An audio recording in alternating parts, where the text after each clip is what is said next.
I'd already completed my tour of duty when I went down. And I was just waiting to get the papers together, and they were going to transfer me back to England because, as I said, I have my operational wing, and completed my tour. Well, actually, if a guy was achieving the goal that he had set for himself, as I was in my training, going through the different stages and graduating with wings and getting posted to a fighter squadron, I can see no reason for him to not stay there with the Canadian Air Force. Of course, the equivalent rank in the U.S. Army Air Corps was receiving more money than we were.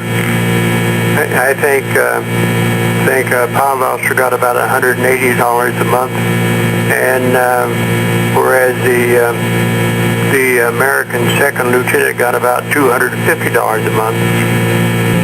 Well, I've developed some friendship with quite a few of those Canadians up there that I served with, and also friends and relatives of guys that I flew with, like this George Costello, who was my best buddy. I really missed that guy after all we put in 3 years together on all those training stations.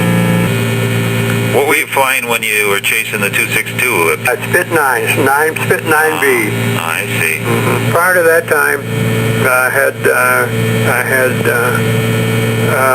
to my credit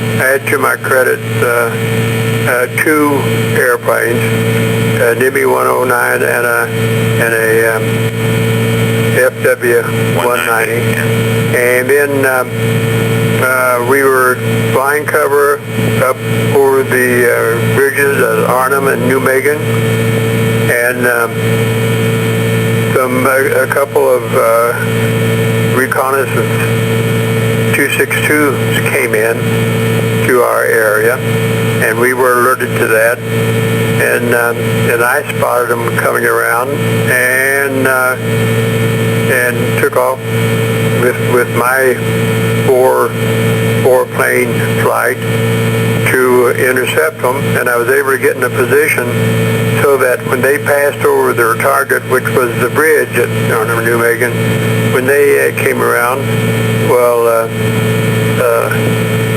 I could see that we couldn't keep up with them, as you know, because so I decided my chance of making a head-on attack would be much better than trying to fall in behind them, shoot them down.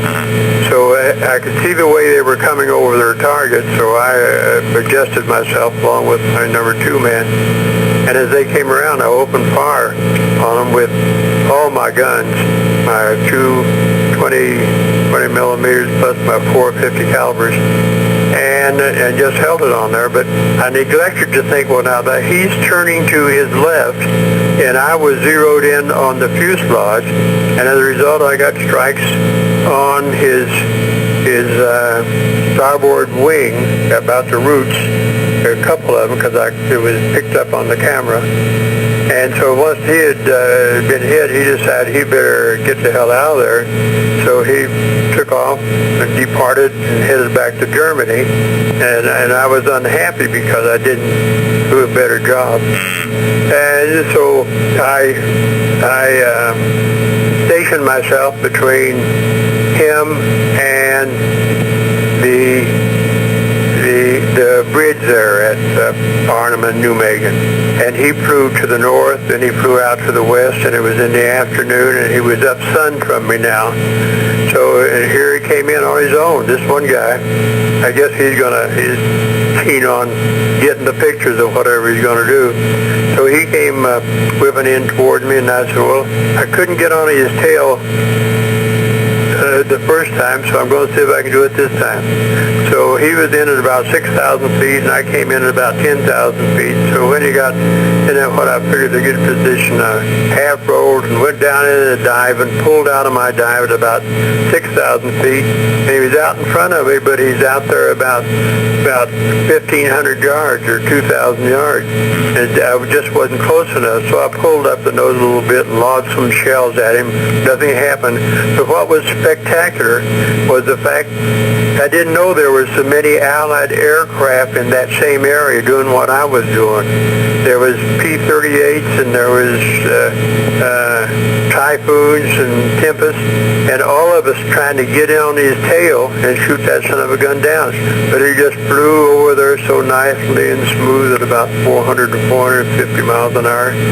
Took his pictures, then goofed off around back to Germany. What'd you think when you first saw these 262s? Were you thinking, uh-oh, these guys, if they have enough of these, we're in big trouble, or what was the feeling? Wait a minute, ask me again. What did I think of what? The 262s, when you first heard about them. I know, I thought that was amazing, and the fact that they could do over 100 miles an hour more than we could do, Yeah. so they could get in, but they were primarily for use, I think, because I think they had some cannon also. They had primary use on the bombers, the 17s and the 24s. But did you think if they produced enough of them, you guys were going to be in big trouble? No, because I think we thought that they didn't have enough of them as yet, and we were hoping that ours would be coming on, the Meteors, and maybe the Lockheed would come up with a jet job that would be of value. So we weren't really too much about that.